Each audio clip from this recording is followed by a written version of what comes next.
Hello, हाय, कसे आहात? आज आपण मेथीपासून मेथीची मठरी किंवा मेथीची पुरी एकदम अशा कडक, कुरकुरीत आणि प्रवासात न्यायला तर खूप छान आहेत आणि बनवायला तर खूपच सोप्या आहेत. मेथी छान स्वच्छ धुवून पाणी निथळून घ्यायची. मेथी आपल्याला बारीक चिरून घ्यायची. दांड्यांचा उपयोग बिलकुल करायचा नाही. देठांचा उपयोग म्हणजेच बिलकुल करायचा नाही. मेथी छान बारीक अशी चिरून घ्यायची आहे आपल्याला. मोठी मेथी बिलकुल घ्यायची नाही. इथे माझ्याकडं मुगाची डाळ होती भिजवलेली. मी ती त्याचं सारण बनवलं होतं कचोरीसाठी. त्याच्यामध्ये बेसिक मसाले धणे, जिरं, बडीशेप असं घातलेलं आहे मी आणि ते मिक्सरला बारीक करून घ्यायचं आपल्याला.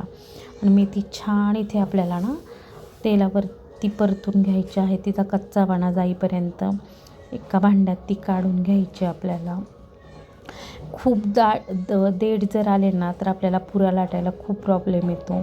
जे आपण मुगाच्या डाळीचं मी दाखवलं होतं ना ते ह्यात घालून घ्यायचं. तुमच्याकडं नसेल तर तुम्ही ना भिजवलेली मुगाची डाळ एकदम बारीक करायची तिची पेस्ट आणि ती घालायची. त्याच्यामुळे एकदम कुरकुरीत होतात. इथे मी एक मोठी वाटी गव्हाचं पीठ घेतलेलं आहे. त्याच्यामध्ये 2 चमचे मी रवा घातलेला आहे. तुम्ही तुमच्या आवडीप्रमाणे कमी जास्तही करू शकता. तीळ घालायचे आहे तिथे आपल्याला. मीठ घालायचं आहे. बाकीचे मसाले काही घालायचे नाही कारण जे मी कचोरीचं सारण बनवलं होतं त्याच्यामध्ये जिरे, ओवा, बडीशेप, धणे, लाल मिरची पावडर सगळं आहे. इथे मी 2 चमचे रवाही घातलेला आहे, बघू शकता तुम्ही. थोडीशी हळद घालायची. आवडत असेल तर तिखट घाला तुमच्या आवडीप्रमाणे. थोडासा गरम मसाला घालायचा आहे आपल्याला. बाकी मसाले काही वापरायचे नाही. आणि मुगाची डाळ घालायची नसेल तुम्हाला तर तुम्ही ह्याच्यामध्ये धणं, जिरेची पूड घालू शकता. थोडं थोडं पाणी घालूनच आपल्याला ना इथे पीठ एकदम घट्टसर मळायचं आहे. पातळ पीठ बिलकुल मळायचं नाही. मी अर्धा ग्लासच पाणी घेतलेलं आहे. खूप पाणीही लागत नाही. आणि ह्या मी प्रवासासाठी बनवल्या होत्या. खायला खूप छान लागतात. मुलं पण छान आवडीने खातात. चहाबरोबर पण खूप छान लागतात. एकदम कडक अशा कुरकुरीत करायच्या रव्यामुळे त्या खूप कडक होतात. तुम्ही बेसन पिठाचाही वापर करू शकता. मला अर्धा ग्लासही पाणी लागलेलं नाही, त्यातलंही पाणी लागलेलं आहे. पीठ छान असं घट्ट मळून घ्यायचं आहे आपल्याला. पातळ बिलकुल करायचं नाही. एक 5 ते 10 मिनटं इथे आपल्याला ना रेस्ट करायला ठेवायचं आहे. 10 मिनटानंतर आपल्याला 10 मिनटानंतर पीठ आपलं मऊ झालेलं आहे.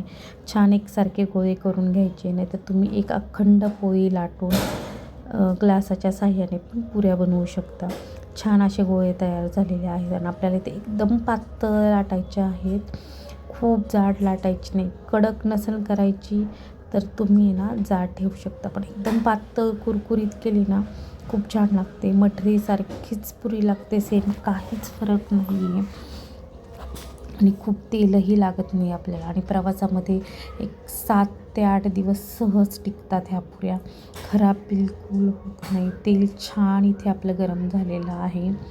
तेलामध्ये सगळ्या पुऱ्या ज्या आहेत सोडायच्या नाहीत. एकच पुरी आपल्याला सोडायची आहे.